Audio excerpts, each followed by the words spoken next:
How's it going, guys? Welcome back to the channel. Now, I'm really loving these depth charts, and let's go through France because is just as dangerous. So please like, subscribe. It really does help the channel grow, and let's get into it.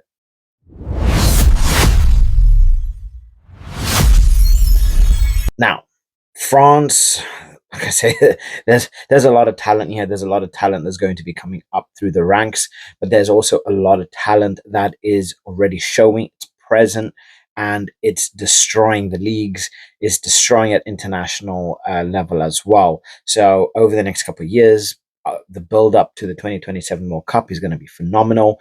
The rugby championships. I mean, we are going to be seeing South Africa play France later on in the year, which I cannot wait for that. And let's hope for the best. Let's hope for the best. So let's break down some of these teams because obviously we do have big players like Boudahan, Aldrit, your Antoine Dupont, Intermac, Barassi, Malvaca, Julien Marchand, Marvin Guillard, I mean, Gael Ficou, Villiers, Le Garec, Hastoy, the talent from top to bottom is just ridiculous. So they really do have quite a few different potential squads here of some serious players that can seriously compete with some of the best teams in the world. I mean, we see the likes of France and New Zealand, South Africa and New Zealand, who is stacked when it comes down to depth. But this just really goes to show what France have in their locker, what France are going to be bringing to the game, and a lot of the talent that they have is going to be coming up over the next few years.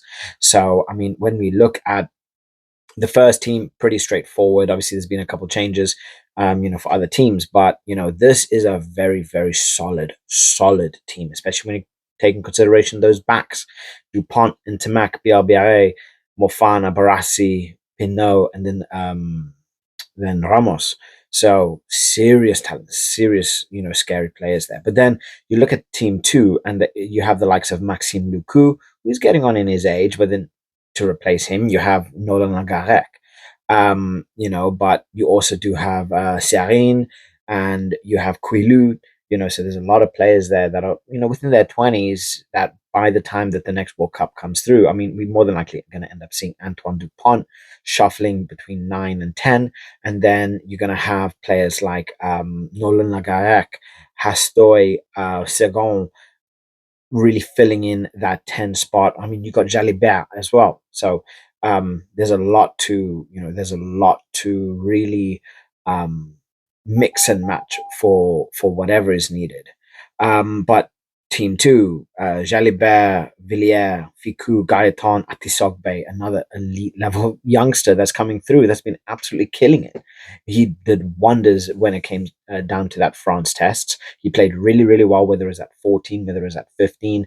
We look at the Six Nations. He played brilliantly when he was on. Obviously, Damien Penaud did have a little bit of a knock, so it allowed Atisogbe to really put in some performances. But the performances that he put in when he was actually playing was phenomenal. It's like Damien Penaud was not missed because of the energy that Atisogbe brought. So yeah, brilliant. I mean, and then we're looking at the team three. I mean, you have players like Bochoton, Fischer, Roma, and then Lagarec, Hastoy, Lebel, Di Portere, Vincent, Drin, who's potentially going to get himself a potential cap when he does eventually end up playing, which is only a matter of time, and then Leo Barre. So, like, the talent is there. You see how strong and how physical and how quick their backs are.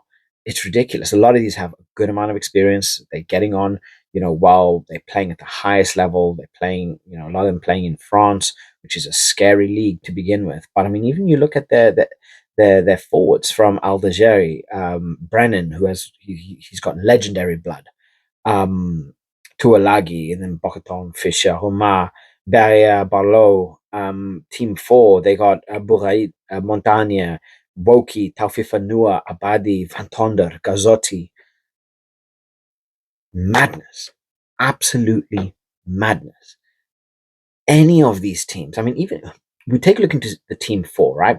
Wardi, Bugait, Montagne, Woki, Taufifanua, Abadi, Van Tonder, Gazzotti as forwards. They would give outright teams like Wales, Italy, um, Fiji, potentially even a little bit of Australia, hassles, like serious, serious worry. And then we look at their backs from Serine, Segon, Moustan, Danti, Millet, Spring, and Jaminet. Spring, he actually played pretty well. I wasn't I wasn't aware of him prior um to that France New Zealand tour, but I like him. I really, really do like him. And I mean, like a team like this would definitely put a lot of work on like the the likes of Wales and maybe like Fiji. Like no doubt, no doubt. I mean, I'm a bit pushing it for like Australia and Scotland, but the likes of Wales, Fiji, teams like this, they will be in the mix. I mean, obviously, we take in consideration team one, two, and three. They are the teams that are more than likely going to be end up, fighting for those top echelons, especially team one and team two. Team two would put up a good fight up against the likes of Scotland, Australia, England, like no doubt. 5 games, probably get 2 wins, maybe three. Scary, scary. You see the work that they put in up against New Zealand. Now, yes, New Zealand did also use this chance to rotate a lot of their players. They did still play elite level players, but they had that chance to rotate a little bit, which was nice to see. Um, they had a lot of injury cover as well. We got to see players like Fabian Holland really, really cement his place and showed the world what a star player he really is. But a lot of talent on show, you know. But I'm hoping when it comes to South Africa later on in the year, we're going to be seeing Team One. Um, I want to be seeing Antoine Dupont back. Hopefully, he's back by some miracle. He is back and ready for the South Africa game. Honestly, I'm the more I see it, the more I'm thinking he's going to be ready, match fit early next year. Hopefully not, but that's just my feeling. Hopefully he's ready for South Africa, but otherwise you do have the likes of Maxime Luku or Nolan Nagarek to really fill in that spot. And just when we saw Antoine Dupont get injured and Maxime Luku fill in for him in the Six Nations, we all thought, no, things are going to go south for France. But what happened? Maxime Luku put in an absolute shift.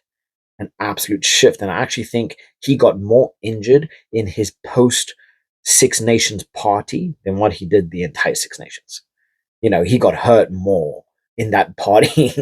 That's how hard he partied than he actually got hurt in the games. So yeah, this is serious, serious talent here. And like I say, France are building. They are building in the background so fast, so quickly, and at such a rapid pace. More players like Biarre are going to be popping through the ranks. They're going to be just popping through the door. Oh, you know what? I'm 19, 20 years old. Ooh, at the Bay. 1 year in, poof. Scary. Scary. Miafal, Crow, Budahan, they got teams. I mean, give Brennan another couple years under his belt. Scary, I'm telling you. I am telling you. Olivon, I would have loved to see him play. I want to see him ready. I want to see him back. And then like Fisher, Roumain, players that are so good. Cannot wait for them to play. So, guys, let me know what you think in relation to these teams. Obviously, I 5, 6, they've got some good players. Duguay, Halagahu, they got talent. I'm more focused on 1, 2, 3, and 4, right? Serious talent here. Serious talent on show. Teams need to be scared. So drop your thoughts in the comment section below, and I'll catch you guys in the next one. Bye.